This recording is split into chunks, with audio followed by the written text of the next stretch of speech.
Today we'll look at agriculture in Tanzania and the opportunities the government presents to empower youth and women. Welcome to this week's Africa Investment News, brought to you by Jobs for Africa Foundation and Africa Alert. My name is Diana Ambale. Agriculture in Tanzania represents almost 30% of the country's GDP, with three-quarters of the country's workforce involved in this sector.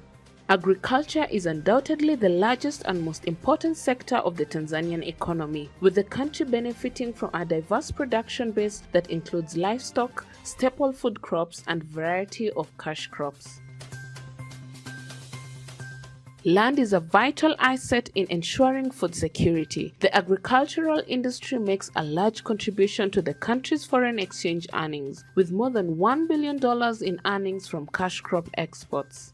However, productivity has been low with modest progress over the past 2 decades. Farmers and other stakeholders face considerable challenges in modernizing the industry to increase yields, exports, and value-added processing. Slowing export revenues, land acquisition hurdles, and smallholder farmers struggling to access economically viable technology, adequate storage facilities, markets, and credit have affected the sector.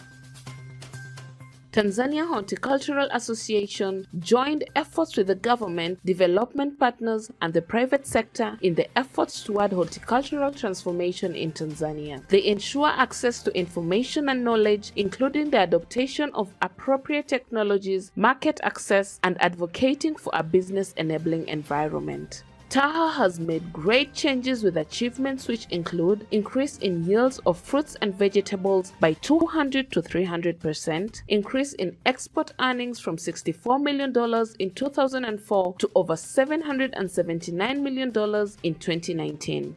They have also instilled appropriate policy reforms for horticulture.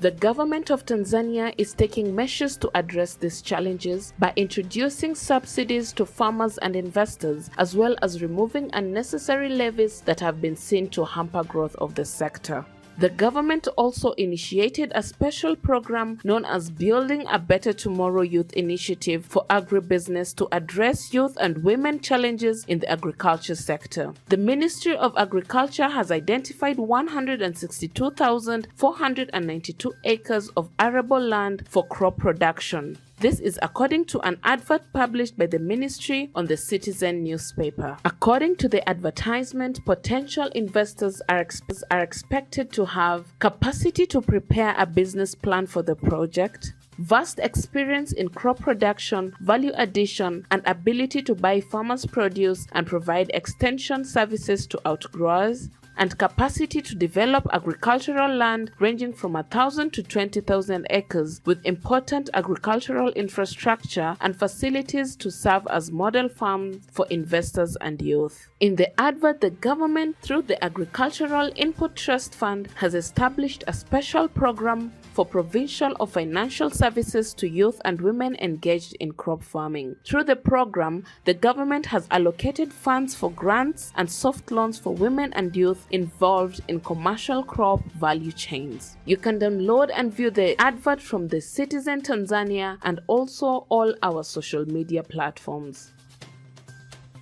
That's it for today. For more of Africa's news, subscribe to our YouTube channel and click the notification bell. See you next week.